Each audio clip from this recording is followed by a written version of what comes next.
म चुपचाप हिँड्ने मान्छे, भिडमा हराउने मान्छे। सबैको कथा सुन्छु म तर आफ्नै दुःख नबोल्ने मान्छे। समाजले हेर्छ टाढाबाट, मनको चोट नदेख्ने मान्छे। आँखाभरि सपना बोकेर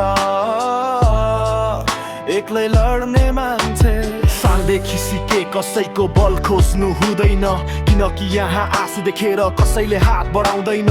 आमा बुबा देखेको थिए तर समयले टाढा बनायो। समाजले सोध्यो त को होस्, कहिल्यै सोधेन के भोगिस भनी हेर्यो। बसको सिटमा बने परिवार, कामको ठाउँमा बने आफन्त। रगतले होइन व्यवहारले चिनिने रहेछ यहाँ आफ्नोपन। ठुलो बोल्नेले होइन शान्त बस्नेले बुझ्छ समाज। जो धेरै हाँस्छ बाहिर भित्रै सबैभन्दा थाकेको हुन्छ आज। म चुपचाप हिँड्ने मान्छे, नाम भन्दा काम रोज्ने मान्छे। सबैलाई सम्मान दिन्छु म, त्यहीबाट सम्मान कमाउने मान्छे।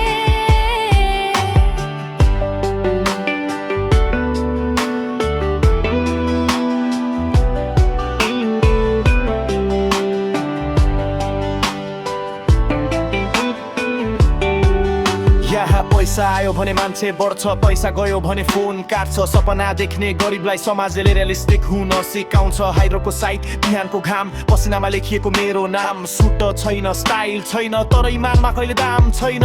म कसैलाई हेपेर उभिएको छैन, कसैको खुट्टा तानेर चढेको छैन। शान्त छु, कमजोर होइन, जीवन बुझेर बाँच्न थालेको मात्रै हो होइन। सबै चिच्याउनेले जित्दैनन्, केही मान्छे चुपचाप सही काम गरिरहन्छन्।